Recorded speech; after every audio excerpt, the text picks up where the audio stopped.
মাঝে মাঝে কষ্ট আসে ভাই, মনে হয় যে আল্লাহ কোনো পথ নাই, কোনো রাস্তা নাই, বাট সামনে এগিয়ে যাও, গো হেড। রাস্তা কখনো ফোরায় না, মনে রাখবা সমস্যা যেখানে আছে সেখানে সমস্যার চাবিও আছে না নাই।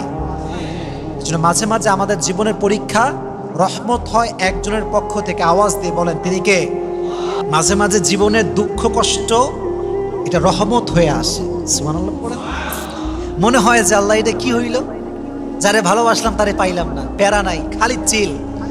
হ্যাঁ, এরকম যুবক আছে না বাংলাদেশে? কেউ বলে প্যারা নাই চিল, আর কেউ গাঁজা খাইয়া মদ খাইয়া জীবনটাই শেষ। এরকম অনেক যুবক আছে।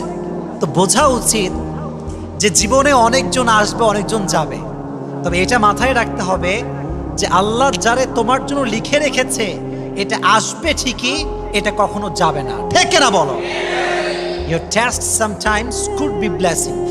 মাঝে মাঝে তোমার জীবনের দুঃখ কষ্ট এটা রহমতও হতে পারে। খুব মনোযোগ দিয়ে শুনবেন। এটা আমি আশা রাখি যে এটা শুনলে যুবকদের জীবন পরিবর্তন হবে, নারীদের জীবনও পরিবর্তন হবে। মারিয়াম আলাইহিস সালাতু ওয়াস সালামের মায়ের নাম ছিল হান্না। নাম ছিল কি? হান্না। আর বাবার নাম ছিল ইমরান। যখন Hannah when she conceived the baby, যখন সে বাচ্চাকে গর্ভে ধারণ করলো, সে একটা মান্যত করলো যে আমার বাচ্চা যখন ভূমিষ্ঠ হবে আমি আমার বাচ্চাকে আল্লাহর রাস্তায় সঁপে দেব, আমি আমার সন্তানকে আল্লাহর ঘরের মসজিদের খাদেম বানাবো। সুবহানাল্লাহ পড়েন। ফালাম্মা ওয়াদাআতহা ক্বালাত রাব্বি ইন্নী ওয়াদাতুহা উনসা। তিনি স্বপ্ন দেখেছেন আমার একজন পুত্র সন্তান হবে, আমি আমার পুত্র সন্তানকে আল্লাহর ঘরের খাদেম বানাবো। যখন বাচ্চা জন্মগ্রহণ করলো তখন তিনি দেখলেন যারে এটা তো কোনো ছেলে না, এটা হচ্ছে মেয়ে। মেয়ে তো জেনুইনলি কোনো মসজিদের খাদেমা হতে পারে না, ছেলে হয়। তো উনি বলেন আল্লাহ আমি তো একটা মেয়ে জন্ম দিয়েছি, ওয়াইন্নী সাম্মাইতুহা মারইয়াম and I have named her Mariam, তার নাম রেখেছি আমি মারিয়াম, এবং আমি তাকে তোমার রাস্তায় বিলীন করতে চাই। সুবহানাল্লাহ পড়েন। এবার তিনি তার মেয়েকে নিয়ে, মারিয়ামকে নিয়ে বাইতুল মাকদাস, তৎকালীন সময় বাইতুল মাকদাসের ইমাম ছিলেন জাকারিয়া। নাম কি ছিল প্রিয় ভাইরা? জাকারিয়া আলাইহিস সালাতু ওয়াস সালাম। নিয়ে আসলেন, বললেন জাকারিয়া আমি আমার মেয়েকে আল্লাহর ঘরের খাদেমা হিসেবে রাখতে চাই, তাকে আপনি রেখে দেন। তাকে রাখা হলো। এটা কিন্তু খুব লেসনফুল একটা স্টোরি এবং অনেক মজার একটা ঘটনা বলতে পারেন। তো মারিয়াম যখন ঘরে অবস্থান করত মসজিদে, যখনই জাকারিয়া আলাইহিস সালাতু ওয়াস সালাম মেহরাবে আসতেন তখন দেখতেন মারিয়ামের সামনে খাবার রাখা আছে, বিভিন্ন রকমের খাবার। কুল্লামা দাখালা আলাইহা জাকারিয়া আল মিহরাব ওয়াজাদা ইনদাহা রিজকা। যখনই আসতেন দেখতেন মারিয়ামের সামনে অনেক রকমের খাবার রাখা আছে। তিনি বললেন মারিয়াম এই রিজিক তুমি কই থেকে পেয়েছো, কই থেকে আসছে এই রিজিক? মারিয়াম বলছে এটা এসেছে আল্লাহর পক্ষ থেকে। সুবহানাল্লাহ পড়েন। এবং তিনি বললেন ইন্নাল্লাহা ইয়ারযুকু মান ইয়াশাউ বিগাইরি হিসাব। আল্লাহ হচ্ছে এমন একটা সত্তা, হি প্রোভাইডস দ্য রিজিক for his worshipper as much he want, and when he gives someone he gives without account. আল্লাহ যারে চায় তারে দেয়, যারে চায় তারে দেয় না, যারে চায় অনেক রিজিক দেয়, যারে চায় অভাব দেয়। সব কিছুর ক্ষমতা একজনের হাতে, তিনি কে? মাশাআল্লাহ। তাহলে তাকে রিজিক দিতেন, অসংখ্য রিজিক দিতেন মসজিদের ভেতরে। এখন আমরা আসি মূল ঘটনায়, যেখান থেকে ঘটনা আমাদের শুরু হবে। মারিয়াম আলাইহিস সালাতু ওয়াস সালাম একদিন মসজিদে বসে আছেন, আল্লাহর ইবাদত করছেন। হঠাৎ করে জিবরাইল একটা সাদা ধবধবে যুবকের বেশে, একজন হ্যান্ডসাম যুবক, একজন বিউটিফুল যুবক তার ঘরে এসেছে। দেখতে অসম্ভব সুন্দর এবং লম্বা চওড়া, দেহ তাগড়া। মারিয়াম দেখে ভয় পেয়ে গিয়েছে। Who are you? আপনি কে? Where you came from? কই থেকে আসছেন? ক্বালাত ইন্নী আউযু বিররহমানি মিনকা ইন কুনতা তাকিয়া। আমি আল্লাহর কাছে পানাহ চাই, যদি তুমি আল্লাহকে ভয় করো, লিভ মি অ্যালোন, আমাকে ছেড়ে দাও। এবার সে মোটিভেট করছে, কোরআন থেকে বলছি, কোরআন থেকে বলছি। এবার জিব্রাইল ডাক দিয়ে বলছে, মারিয়াম ভয় পাওয়ার কোনো কারণ নাই, লা তাহজান, টেনশন তুমি করো না। ইন্নামা আনা রাসূল রাব্বিক, আমাকে পাঠিয়েছে একজন, আওয়াজ দিয়ে বলেন তিনি কে? আমি তো আল্লাহর একজন ফেরেশতা। এবং সবচেয়ে অবাক করার বিষয় হচ্ছে আমার ভিতরে নারীর ব্যাপারে কোনো ইন্টারেস্ট নাই। আমার নারীকে দেখলে কোনো ফিলিংস জাগে না, কোনো অনুভূতি নাই, টেনশনের কোনো কারণ নাই। আমি তোমাকে আঘাত করব না, তোমার সতীত্বে আমি আঘাত করব না। সুবহানাল্লাহ পড়েন, টেনশন করো না। তো বলছে তোমার যদি নারীর প্রতি কোনো আগ্রহ না থাকে তাহলে তুমি আমার কাছে কেন এসেছো? দ্যাট ইজ দ্য কোয়েশ্চেন, আমার কাছে কেন এসেছো? বলছে লিয়াহাবা লাকি গুলামান যাকিয়া, আমি এসেছি একটা সুসংবাদ দেওয়ার জন্য। সুসংবাদ, what is the good news? কি সেটা? বলছে লিয়াহাবা লাকি গুলামান যাকিয়া, Allah is going to give you a baby, Allah তোমাকে একটা সন্তান দিবেন, ছেলে দিবেন।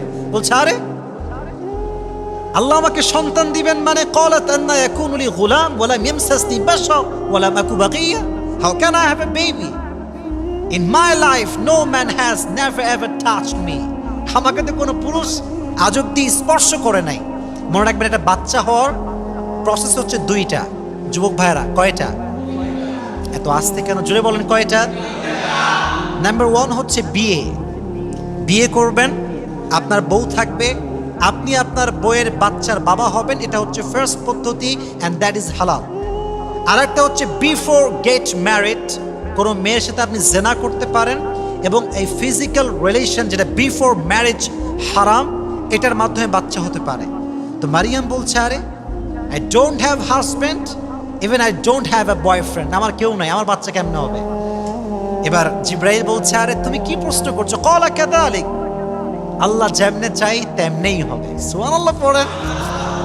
হে মারিয়াম, তোমার কাছে বাবা ছাড়া সন্তান হওয়া অনেক কষ্টকর বিষয়, অসম্ভব বিষয়, কিন্তু আল্লাহ বলছেন ক্বালা রাব্বুকা হুয়া আলাইয়া হাইয়িন, it's not a big deal. এটা আমার কাছে কোনো ম্যাটারই না। আমি আল্লাহ যাকে চাইবো তাকে বাচ্চা ছাড়াই সন্তানের মা বানাই দিব। সুবহানাল্লাহ, আল্লাহ তোমাকে বাচ্চা দিবেই। যখন এই কথা শুনেছে তখন মারিয়াম একটা ভ্যাবাচাকা খেয়ে গিয়েছে, কিং কর্তব্য বিমূঢ় হয়ে গিয়েছে, সারপ্রাইজ, অবাক হয়ে গিয়েছে। আরে বাবা ছাড়া সন্তান হবে? তখন তিনি পেছনে যাওয়া শুরু করেছেন, আস্তে আস্তে পেছনে যাওয়া শুরু করেছেন। পেছনে গিয়ে দেওয়ালের সঙ্গে এমনি আটকে গিয়েছেন, আর যাওয়ার কোনো জায়গা নাই। এবার জিব্রাইল কাছে চলে আসছে। এটা হচ্ছে আমার জুব্বা, look at my body, look at my dress. এটা হচ্ছে আমার জুব্বা, এটা হচ্ছে আমার জুব্বার হাতা। জিব্রাইল এসেছেন, এসে ওনার জামার যে হাতা, ওনাকে কিন্তু টাচ করেন নাই। জামার যে হাতা, হাতার মাঝে হালকা যে জায়গাটা ধরে একটা ফু দিয়েছে। ফু দেওয়ার সঙ্গে সঙ্গে বাচ্চা যে গর্ভে ধারণ করেছে স্পার্ম দিয়ে, শুক্রাণু দিয়ে, the matter is not like that. Jibrail just একটা ফু দিয়েছে, একটা ফু দেওয়ার সাথে সাথে 9 মাসের একটা বাচ্চা তার পেটে চলে আসছে। সুবহানাল্লাহ, what a power, what a পাওয়ার! ক্ষমতা কাকে বলে? যখন বাচ্চা চলে আসছে, ফান্তাবাদাত বিহি মাকানান কাসিয়া, বাচ্চাকে নিয়ে অনেক দূরে চলে গিয়েছে, এলাকার থেকে অনেক অনেক দূরে। ফাজাহাল মাখাদু ইলা জিদঈন নাখলা, এবার পেটের ব্যথার যন্ত্রণা বাড়তে শুরু করে দিয়েছে, প্রসব বেদনা বাড়তে শুরু করে দিয়েছে। এবার তিনি একটা খেজুর গাছের নিচে ঠাঁই নিলেন। কি গাছ? আরো জোরে, কি গাছ? খেজুর গাছের নিচে ঠাঁই নিয়েছেন। ঠাঁই নেওয়ার সাথে সাথেই আল্লাহ একটা বাচ্চা তার পেট থেকে দুনিয়াতে ভূমিষ্ঠ করে দিয়েছে। সুবহানাল্লাহ। এখন বাচ্চা হওয়ার পরে খুবই ডিপ্রেসড। আরে বাচ্চা হয়ে গেল, আমি এলাকায় কেমনে যাব, কেমনে মুখ দেখাবো? মানুষ যদি বলে মারিয়াম এই বেবি কই থেকে আসলো, who is the father of this baby, কে তার বাবা, কি জবাব দিব? তারিক জামিলের আমি বয়ান শুনছিলাম সেদিন এই বিষয়ে। উনি বললেন যখন বাচ্চাটা হয়ে গেল, বাচ্চা মারিয়ামের পাশে শুয়ে আছে আর পা নাড়ায় এভাবে লাফাচ্ছে, পানির জন্য ছটফট করছে, তখন উনি বললেন যে মারিয়াম চিন্তা শুরু করলেন যে अगर किसी ने मुझे पूछा कि इसका बाप कौन है तो मैं क्या जवाब दूंगा और किस किस को क्या क्या जवाब दूंगा मैं, কি জবাব দিব, কোন জবাব আমার কাছে নাই। এবার মারিয়াম বলছে ক্বালাত ইয়া লাইতানি মিততু ক্বাবলা হাদা ওয়া কুনতু নাসিয়াম মানসিয়া, I wish I had died before this. বলছে আল্লাহ আমি যদি আগে মরে যেতাম। মাঝে মাঝে দেখবেন মেয়েরা বলে যে আমি এটা দেখার আগে মরলাম না কেন, আল্লাহ আমারে মাইরা ফেললো না কেন। তো মারিয়াম বলল যে বাচ্চা হওয়ার আগে মরে গেলাম না কেন, যদি মানুষ আমাকে ভুলে যেত, আমি যদি মরে যেতাম কতই না ভালো হতো। আর আমি বাচ্চাকে পবিত্র করব কই থেকে, পানি পাবো কই থেকে, মরুভূমি, চতুর্পাশে কোনো ঝর্ণা নাই, কোনো পুকুর নাই, কোনো পানির কোনো ব্যবস্থা নাই।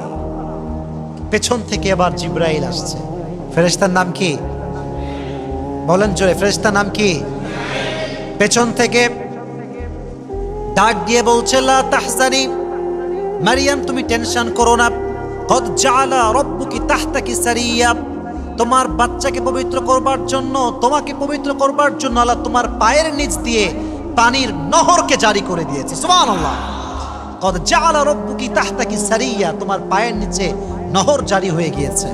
নিজেও পবিত্র হও, বাচ্চাকেও পবিত্র করো। এবার বাচ্চাকে ধোয়ালেন, নিজেও পুত পবিত্র হলেন। আচ্ছা ভাই, খালি পানি খাইলেই হয়? খাবার দাবারের দরকার আছে না নাই? কথা কয় না, আছে না নাই? খাবার পাবে কোথায়? আগে একটা বিষয় ক্রিস্টাল ক্লিয়ার হয়ে নেই, রিজিকের মালিক একজন। মন খুলে বলেন তিনি কে? বলো মারিয়াম, ওয়াহুজি ইলাইকি বিজিদঈন নাখলাতি তুসাকিত আলাইকি রুতবান জানিয়া। মারিয়াম যে গাছের নিচে ঠাঁই নিয়েছিলেন, গাছটা হচ্ছে খেজুরের গাছ। খেজুরের গাছ যদি কেউ উপর থেকে কেটে ফেলে, ডাল কেটে ফেলে, তাহলে গাছে আর কোনো খেজুর ধরে না। তো তিনি যেই গাছে আশ্রয় নিয়েছিলেন সেটা ছিল একটা ডালবিহীন খেজুর গাছ। পাতাগুলো শুকিয়ে গিয়েছে, ডাল নাই। জিব্রাইল বললেন ইয়া মারিয়াম ওহুজি, ঝাঁকি মারো। ঝাঁকি মারার সাথে সাথে গাছ থেকে টসটসে পাকা খেজুর পড়তে শুরু করে দিয়েছে। এবার জিব্রাইল বলছে মারিয়াম তুমি দেখলা, তুমি দেখেছো যে আল্লাহ তাআলা তোমাকে ডালবিহীন খেজুর গাছ থেকে একটা শুকনো পাতার থেকে টসটসে খেজুর দিয়েছে, সেই আল্লাহ তোমাকে বাপ ছাড়া, স্বামী ছাড়া সন্তানের মা বানিয়ে দিয়েছে। This is the power of Allah সুবহানাহু ওয়া তাআলা। এটা হচ্ছে আল্লাহর ক্ষমতা। সব ক্ষমতা একজনের হাতে, তিনি কে? এবার তো পালা হয়ে গিয়েছে, এলাকায় ফিরতে হবে। আল্লাহ বলেন যাও, ফাকুলি ওয়াশরাবি ওয়াকরি আইনা, eat and drink and put your heart at peace. খাও, মজ মাস্তি করো, টেনশনে কোনো কারণ নেই। আমরা বলি প্যারা নাই, চিল, কোনো প্যারা নাই, কাজ করে যাও, যাও ফিরে যাও বাসায়। আল্লাহ শিখাই দিলেন। দেখো মারিয়াম, মনোযোগ আছে সবার? আছে সবার? তাকবীর দেন, লিল্লাহি তাকবীর। মারিয়াম এবার যাও, go back to your village, তোমার গ্রামে ফিরে যাও। কিন্তু কি জবাব দিব? আল্লাহ বলছে শোনো, তুমি যখনই দেখবা ফাইম্মা তারাইন্না মিনাল বাশারি আহাদা, যদি কেউ তোমার সাথে কথা বলতে চায়, একটা কথা বলবা, ফাকুলি ইন্নী নাযারতু লিররহমান, I have vowed of fasting, আমি আজকে রোজার মান্যত করেছি। কি করেছি যুবক ভাইয়েরা? রোজা। আগের যুগের রোজার নিয়ম ছিল, রোজা যে রাখবে সে খাইতেও পারবে না, কথাও বলতে পারবে না। সো বলছে I am so sorry, I can not speak with anyone, আমার দ্বারা কথা বলা পসিবল নয়, কারণ আমি আছি রোজা, আমি আছি কি। তো মনে করেন এইটা হচ্ছে বাচ্চা, এটা হচ্ছে মারিয়াম। মারিয়াম বাচ্চাকে জাস্ট আমি একটা আপনাকে ইমাজিনেশনের জগতে নিয়ে যাচ্ছি, কল্পনা, একটু কল্পনা করবেন, জাস্ট এভাবে ধরে বাচ্চাকে নিয়ে আসছে, বাচ্চা হেলছে দুলছে মায়ের কোলে। এলাকার লোক যখন দেখছে, আরে Mariam, she came back with a baby and there is no father with her, বাচ্চা নিয়ে আসছে, বাপ নাই। সবাই দৌড় দিয়ে এলাকার লোক, আই মারিয়াম, ইয়া উখতা হারুন, মা কানা আবুকি মুরআ সাউই ওয়া মা কানাত উম্মুকি বাগিয়া, হে হারুনের বোন তুমি এটা কি করেছো? তোমার বাপ তো এত খারাপ ছিল না, তোমার মা এত খারাপ ছিল না, তোমার ভাই এত খারাপ ছিল না, এই বাচ্চা কই থেকে আসলো? এবার মারিয়াম আলাইহিস সালাতু ওয়াস সালাম ফাআশারাত ইলাই, বাচ্চার দিকে আঙ্গুল দিয়ে বলছে আমি তো রোজা, আই ক্যান নট স্পিক। এই বাচ্চা তোমাকে জবাব দিবে। লোকজন খেপে মেপে fire, are you mentally sick? Doesn't make any sense. How can we speak with this baby? How can we talk with this baby? He cannot speak. He is just a new born baby. আরে ছোট্ট বাচ্চা মায়ের কোলে আছে, এখন ওয়া ওয়া করতেছে, তার সাথে আমরা কেমনে কথা বলি? কিন্তু আল্লাহ যদি চায়, বাচ্চা কথা বলতে পারে কি পারে না? অবশ্যই পারে। এ কথা বলতে দেরি হয়েছে, এবার ঈসা আলাইহিস সালাতু ওয়াস সালাম মায়ের পেট থেকে বলছে, হে কওমের লোকেরা শোনো, ক্বালা ইন্নী আব্দুল্লাহ, আমি হচ্ছি আল্লাহর গোলাম। সুবহানাল্লাহ পড়ে। ঈসা আলাইহিস সালাতু ওয়াস সালাম বলছেন, আতানিয়াল কিতাব, বাচ্চা অবস্থায় কোলে আছে মায়ের, বলছে আতানিয়াল কিতাব, আল্লাহ আমাকে আসমানি কিতাব দিয়েছেন, ওয়াজআলানি নাবিয়্যা, আমাকে দুনিয়াতে নবী করে পাঠিয়েছে। একজন আওয়াজ দিয়ে বলেন তিনি কে? Allah has given me the scripture and he has made me the messenger. আল্লাহ আমাকে কিতাবও দিয়েছেন, নবীও করে পাঠিয়েছেন। আমি কোন রকম খারাপ সন্তান আমি নই, আমার আব্বা নাই, বাট আমাকে দুনিয়াতে পাঠিয়েছে একজন। আওয়াজ দিয়ে বলেন তিনি কে? Everyone just shocked. পেটের বাচ্চা কথা বলে, ছোট্ট শিশু কথা বলে, how come it possible? আল্লাহ এটাই বোঝালেন, আমি যা চাই তাই করতে পারি। আমি চাইলে সমুদ্রে মুসা বাড়ি দিয়েছে, 12টা রাস্তা হয়ে গিয়েছে। আমি চাইলে যে কোনো কিছু সম্ভব। আমি চাইলে পানিকে আমি গরম করতে পারবো, ঠান্ডা করতে পারবো। আমি চাইলে বাপ ছাড়া সন্তান জন্ম দিতে পারবো। সুবহানাল্লাহ পড়ে। সব ক্ষমতা আল্লাহ তাআলার হাতে। তাহলে বোঝা গেল মারিয়াম হচ্ছেন এমন একজন নারী যাকে আল্লাহ তাআলা সন্তান দিয়েছেন, যার কোনো বাবা নাই। যুবক ভাইরা, যার কোনো, তাহলে প্রথমে জিনিসটা আমরা শিখতে পারলাম আজকের ওয়াজ থেকে, Allah is capable to do anything. যা আল্লাহ চায় তাই করতে পারে। অতএব হতাশার কোনো কারণ নাই, ভরসা করবেন একজনের উপরে। আওয়াজ দিয়ে বলেন তিনি কে? নাম্বার ওয়ান লেসন, আল্লাহ যা চায় তাই করতে পারে। নাম্বার 2, আমার কথাগুলো এখন মনোযোগ দিয়ে শুনবেন, because I am sharing with you the lesson whatever we have received from the biography of Maryam alayha salatu wassalam. Lesson number 1, Allah is capable to do anything. Allah সব করতে পারে, সব ক্ষমতার মালিক কে? Number 1 lesson. Number 2 lesson is, sometimes your test could be your blessing. মাঝে মাঝে জীবনের দুঃখ কষ্ট এটা রহমত হয়ে আসে। সুবহানাল্লাহ পড়েন। মনে হয় যে আল্লাহ এটা কি হইল, যারে ভালোবাসলাম তারে পাইলাম না, প্যারা নাই, খালি চিল। হ্যাঁ, এরকম যুবক আছে না বাংলাদেশে?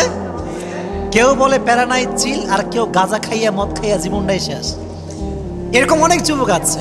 তো বোঝা উচিত যে জীবনে অনেকজন আসবে, অনেকজন যাবে, তবে এটা মাথায় রাখতে হবে যে আল্লাহ যারে তোমার জন্য লিখে রেখেছে এটা আসবে ঠিকই, এটা কখনো যাবে না। ঠিক না বলো? Your test sometimes could be blessing.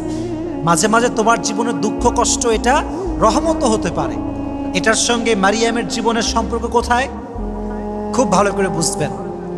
মনে করেন আমি একজন রাজশাহীর ছেলে, আমরা লোকাল, আমরা রাজশাহীর কি লোকাল। তো আমরা যারা রাজশাহীর লোকাল ছেলে পেলে আছি, আমরা অন্য কোনো স্মৃতিতে ভালো লাগে না আমাদের। আমার কথা বলি ভাই, আমি ঢাকাতে গেলে আমার মন চায় when I will come back to Rajshahi, কখন যাবো রাজশাহী, খালি প্যারা, খালি জ্যাম, একটু ভালো লাগে না। তো মারিয়াম যখন বাচ্চা পেটে এসেছে, এলাকা ছেড়ে দিয়েছে। কষ্ট আছে না নাই? বলো আছে না নাই? টেস্ট, পরীক্ষা। আবার যখন বাচ্চা এসেছে, কেউ যে টেক কেয়ার করবে যে মা তুমি শান্ত হও, আমি তোমার মা আছি, তোমাকে আমি টেক কেয়ার করবো, কেউ নাই। পরীক্ষা। ধৈর্য ধারণ করেছে, কি হয়েছে? সবরের জন্য, পরীক্ষার জন্য। মারিয়ামই হচ্ছে পৃথিবীতে একমাত্র নারী যার নামেই আল্লাহ কোরআনে সূরা নাযিল করে দিয়েছে। Sometimes your test could be blessing, but you don't have any idea about that. মাঝে মাঝে কষ্ট আসে ভাই, মনে হয় যে আল্লাহ কোনো পথ নাই, কোনো রাস্তা নাই, বাট সামনে এগিয়ে যাও, গো হেড। রাস্তা কখনো ফোরায় না। মনে রাখবা, সমস্যা যেখানে আছে সেখানে সমস্যার চাবিও আছে না নাই?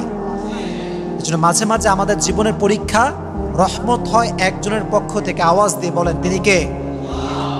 এখানে আমি একটা কথা শেয়ার করতে চাই, স্পেশালি ফর ইয়াং পিপল। তোমরা অনেক যুবক এখানে তোমরা এসেছো, স্পেশালি তোমরা, তোমার ডান বাম তাকাবা না, just look at my face, ঠিক আছে? No this side, no this side, not right, not left, ঠিক আছে? Just look at my face, আমার চোখে চোখ রাখেন। দেখেন প্রিয় ভাইরা, যেহেতু আমরা যুবক, আমাদের যে ব্লাড আছে না, ব্লাড রক্ত, এটা টেম্পারেচার অনেক বেশি হাই, রক্ত গরম, মাথা একটুতে নষ্ট হয়ে যায়। দেখবেন অনেক যুবক একটু রাগারাগি হলেই আব্বাকে গালি দেয়, মাকে গালি দেয়, এরকম যুবক আছে না নাই? যত কষ্ট আসুক, যত পরীক্ষা আসুক, জাস্ট বি কুল, নর্মাল থাকো, কুল ডাউন। যত ঠান্ডা তত কম প্যারা, যত গরম তত বেশি প্যারা। এই জন্য আমরা আজ থেকে ঠান্ডা থাকবো তো ইনশাআল্লাহ? জোরে সোরে বলেন ইনশাআল্লাহ। কোনো সমস্যা নেই, হয়তোবা কিছুক্ষণের জন্য কারেন্টটা গিয়েছে, অবশ্য আসবে, কোনো সমস্যা নেই ইনশাআল্লাহ। আমি যতটুকু বলেছি আপনার সবাই বুঝতে পারছেন তো? আলহামদুলিল্লাহ। তাহলে 1 নাম্বার বলেছিলাম, এদিকে বামে ডানে কিচ্ছু নাই। 1 নাম্বার বলেছিলাম সব ক্ষমতা কার হাতে? আরো জোরে, কার হাতে? 2 নাম্বার, মাঝে মাঝে জীবনের কষ্ট, দুঃখ, পরীক্ষা রহমত হয় একজনের পক্ষ থেকে, তিনি কে? তাহলে আজ থেকে কি আমরা আর হতাশ হব? আজ থেকে হতাশ হওয়া যাবে? আল্লাহর উপরে আমার সবাই ভরসা করবো তো ইনশাআল্লাহ? আল্লাহ আমাদের সবাইকে আল্লাহর উপরে ভরসা করার তৌফিক দান করুন। সকলে মন খুলে পড়ে আমিন।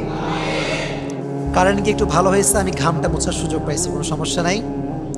তাহলে আমরা যেটা বলছিলাম, মাঝে মাঝে আমাদের জীবনের কষ্ট, দুঃখ আল্লাহ রহমত করে পাঠায়।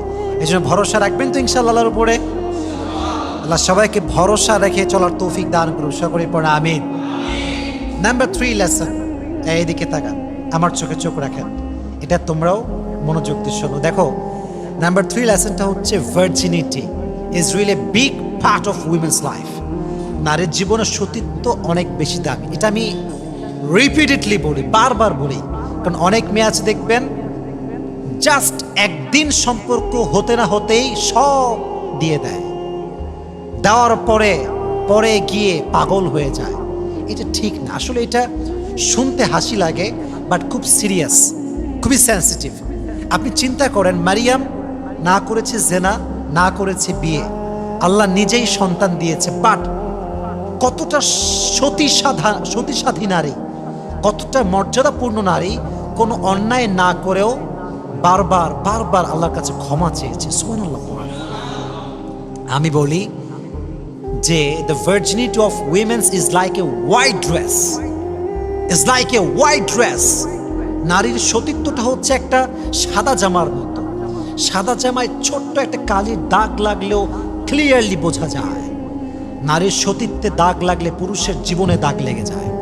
আপনি চিন্তা করে দেখেন, যদি আপনি কখনো শোনেন আপনার ওয়াইফ আপনার আগেও কোনো পুরুষের সঙ্গে কোনো খারাপ কাজ করেছে, as a man you will never able to take that. আপনি নিতে পারবেন না এটা, কারণ এটা সতীত্বের ব্যাপার।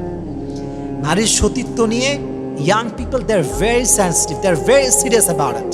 সতীত্ব যার নষ্ট, দেখবেন যদি কেউ জানতে পারে, they will never get married her, কখনো বিয়ে করবে না। এজন্য আল্লাহ আমাদের বোনদেরকে সতীত্বকে হেফাজত করার তৌফিক দান করুন। সকলেই পড়ে আমিন। বর্তমান মডার্ন সোসাইটি, অনেক মেয়েরা আপডেট, দে আর নট খ্যাত, দে আর নট ব্যাকডেটেড, খুব ভাব, জিন্সের প্যান্ট একটা পরে এমন টাইট ফিটিং, একটা গেঞ্জি পরে এত টাইট ফিটিং।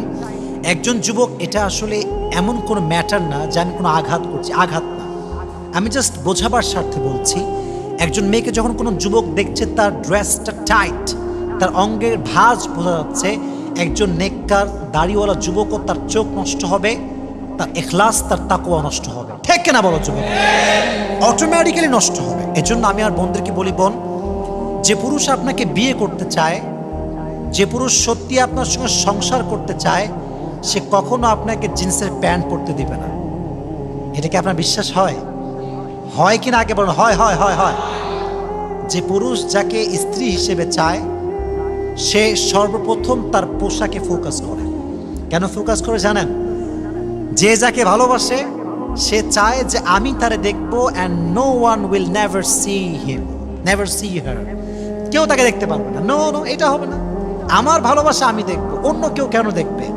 এজন্য যে পুরুষ টাইম পাস করে, দেখবেন তার কাছে জিন্সের প্যান্ট হলিও চলে, ইভেন যদি বোরকাওয়ালি হয় তাও চলে, যা হোক চলবে, time pass, it's just for few minutes, few days, এটা আজ আছে কাল নাই। কিন্তু যখনই ছেলে পেলে বিয়ে করবে, মানে বিয়ের সময় আসছে, বাস একদম খুঁতায় খাতায় দেখবে এই মেয়ের কোথাও কোনো প্রেম ছিল কিনা, এই মেয়ে কোথাও কখনো কারোর সাথে কথা বলেছে কিনা। কিন্তু যখন প্রেম করে, যা করছে করছে, আমি পাইলি হইল, এরকম যুব বাংলাদেশে আছে না নাই? আর বোনদেরকে বলো, বোনেরা আপনাদের সতীত্ব it's really valuable thing for you. আর আমাদের সমস্ত বোনদেরকে সতীত্ব হেফাজত করা তৌফিক দান করুন, সকলেই পড়া আমিন। আচ্ছা, আমি যে কথাগুলো বললাম একটু হাসি লাগছে, ঠিক আছে, বাট এটা কি অবাস্তব না বাস্তব? বাস্তব কিনা যুব ভাইরা, বলো বলো বলো। আল্লাহ আমাদের বোনদেরকে পোশাক সুন্দর রাখার তৌফিক দান করুন, সকলেই পড়া আমিন। Number 4 and number 5, that is the last point. এটা আমার সর্বশেষ পয়েন্ট যেটা আমি শেয়ার করছি। আচ্ছা, আগে প্রশ্ন করি, আপনারা সবাই সুখী হতে চান তো? বলেন ইনশাআল্লাহ। সুখী হতে চাইলে মারিয়ামের থেকে শিক্ষা নেন, দুইটা শিক্ষা। যদি সুখী হতে চান, দুনিয়ার প্রতি মায়াও রাখতে হবে কম, দুনিয়ার প্রতি চাহিদাও রাখতে হবে কম। সুবহানাল্লাহ। এটা কেমনে বুঝলাম? যখনই তিনি ছোট্ট মানুষ, ছোট্ট মেয়ে আল্লাহর ঘরে দিয়ে দিয়েছে। যখন তিনি বড়, কোথাও তিনি যাইতেন না, কারোর সঙ্গে কোনো মিশতেন না। এখন তো মেয়েরা বলে যে একটা বয়ফ্রেন্ড না হলে কি চলে, দিন কি কাটে, বলো বলো বলো, এরকম বলে। অথচ মারিয়াম আলাইহিস সালাতু ওয়াস সালামের কেউ ছিল না, একাই ইবাদত করতেন, একাই নামাজ পড়তেন, একাই সব করতেন, এবং তার চাহিদা সবচেয়ে বেশি কম ছিল। মনে রাখবেন, দুনিয়াতে যার চাহিদা যত কম, সে সবচাইতে নাম্বার 1 সুখী। সুবহানাল্লাহ। আর যার চাহিদা চাই, I want more, I want more, I want মোর, আরো দাও, আরো চাই, আরো চাই, হ্যাঁ জীবনে কোনদিন পাবে তো না, পাবেই না, জীবনে সুখও কখনো খুঁজে পাবে না, ঠিক না বলো? আজ থেকে চাহিদা বেশি থাকবে না কম থাকবে? আচ্ছা, আমরা যারা আছি মাশাআল্লাহ, we are from middle class family. আমরা বেশিরভাগ যারা আছি, আমরা মধ্যবিত্ত পরিবারের সন্তান। মনে রাখবা, ঘরের সুখ টাইলসের উপরে নির্ভর করে না, ঘরের সুখ এসির উপরে নির্ভর করে না, ঘরের সুখ তোমার জানালা কাঠের না Thai, it's not depend on that. এটা এর উপর ডিপেন্ড করে না, এটা ডিপেন্ড করে তোমার জীবন তুমি কতটা সুন্নাহ অনুযায়ী চালাচ্ছ, তুমি কতটুকু নামাজ পড়ছো, তুমি কতটুকু আল্লাহকে ভয় পাচ্ছ। যে যত বেশি আল্লাহকে ভালোবাসে, তার ঘরকে আল্লাহ তত বেশি রহমত দ্বারা ভরপুর করে দেয়। শাহরুখ খানের নাম শুনছো তোমরা? শাহরুখ খানের ইন্ডিয়াতে থাকে, মুম্বাই তার একটা ঘর আছে, তার নাম হচ্ছে মান্নাত। মুকেশ আম্বানি নাম শুনছেন আপনারা? The richest man in the world, specially in India. ইন্ডিয়ার সবচেয়ে নাম্বার 1 রিচেস্ট ম্যান হচ্ছে মুকেশ আম্বানি। তার ঘর দেখতে বিদেশ থেকে মানুষ আসে, ডুপ্লেক্স, ট্রিপ্লেক্স, বিশাল বড় বাসা। শাহরুখ খানের যে বাসা, এটার নাম হচ্ছে মান্নাত, বিশাল বড়। এখন বলবেন যে হুজুর আপনি এটা কেন বলতেছেন? ভাই, আপনি শাহরুখ খানের বাসা চিনেন, তার বাসা কেমন তা জানেন, কিন্তু কখনো কি আপনি রিসার্চ করেছেন যে how was the home of last Messenger Muhammad সাল্লাল্লাহু আলাইহি ওয়াসাল্লাম? কখনো ভেবেছেন যে আমার নবীর ঘরটা কেমন ছিল? আমি বলছি একবার ওমরে ফারুক রাদিয়াল্লাহু তাআলা আনহু নবীজির ঘরে আসছেন। when he entered in the home, when he entered in the room, যখন তিনি রুমে প্রবেশ করলেন, অবাক করা কাণ্ড, নবীজি যেখানে শুয়ে আছেন এটা কোনো খাট না, চাটাই। জানেন আপনারা সবাই, দেখবেন মানুষ যখন মারা যায় অনেক সময় মানুষকে চাটাই বিছায় রাখা হয়, এটা গ্রামগঞ্জে খুব বেশি পাওয়া যায়। নবীজি শুয়ে আছেন ছোট্ট একটা চাটাইয়ের উপরে। চাটাই দেখবেন এত বেশি ধারালো হয় যে কেউ যদি পিঠ খালি রেখে সেখানে শয়, পিঠে দাগ পড়ে যায়। নবী ছিলেন সবচেয়ে ব্রাইট কালারের মানুষ। নবীর শরীর ছিল সাদা ফর্সা, ধবধবে সুন্দর ফর্সা, লাবণ্যময় সুন্দর ছিলেন। সুবহানাল্লাহ পড়লেন না? তো অমর দেখতে পেলেন নবীজি শুয়ে আছেন চাটাই, আর নবীজির পিঠের পেছনে চাটাইয়ের দাগে লাল হয়ে গিয়েছে। নবীর ঘরের একটা কোনায় ছোট্ট একটা পাত্র পড়ে আছে, পানির পাত্র, এভাবে পড়ে আছে। নবীজির ঘরে কোনো ল্যাপ নাই, খেতা নাই, কম্বল নাই। ওমর এসে কোনো কথা ছাড়া, কোনো কনভারসেশন ছাড়া চোখের পানি ছেড়ে কান্না শুরু করেছে, ইয়া রাসূলুল্লাহ, খাট নাই, কম্বল নাই, বিছানা নাই, বালিশ নাই, ইয়া রাসূলুল্লাহ, খাবার পানির জন্য একটা ভালো জগও নাই, আমাকে অনুমতি দেন আমি আপনার জন্য খাট নিয়ে আসি, কম্বল নিয়ে আসি, তোশক নিয়ে আসি। নবীজি বলেন, ইয়া ওমর, দুনিয়াতে তো আমি শান্তি করবার জন্য আসি নাই, আমি যদি আল্লাহকে বলি আল্লাহ আমাকে সম্পত্তি দান করো, আল্লাহ উহুদ পাহাড়কে আমার জন্য স্বর্ণ বানিয়ে আমাকে দান করে দিবে, শান্তি করবার জন্য আসি নাই। তো যুবক ভাইয়েরা, বড় বাসা থাকা, ডুপ্লেক্স ট্রিপ্লেক্স হোমে থাকা, it's not a success, it's not আ কি অফ সাকসেস। এটা সফলতার মাপকাঠি নয়, এটা সফলতা নয়। নবীজি বলেছেন সবচেয়ে উত্তম ঘর কোনটা তোমরা কি জানো? সবচেয়ে উত্তম ঘর কোনটা? নবীজি বলছেন যেই ঘরে একটা ইয়েতিম বাচ্চা থাকে, ছেলে থাকে, এবং তার উপরে কোনো জুলুম হয় না, নবীজি বলছেন এটা পৃথিবীর সবচেয়ে উত্তম ঘর আল্লাহর কাছে। সুবহানাল্লাহ। নবীজি বলছেন উত্তম ঘর কোনটা তোমরা জানো? উত্তম ঘর হচ্ছে সেই ঘর যে ঘরে একজন নেককার স্ত্রী আছে এবং সে তার সন্তানকে দিনের লাইনে চালায়, এটা হচ্ছে সবচেয়ে উত্তম ঘর। সুবহানাল্লাহ পড়ায়। তবে সুখী হতে চাইলে আজ থেকে দুনিয়ার প্রতি আমরা মায়া রাখবো না, দুনিয়ার প্রতি আমরা চাহিদা রাখবো না। রাজি আছেন তো ইনশাআল্লাহ?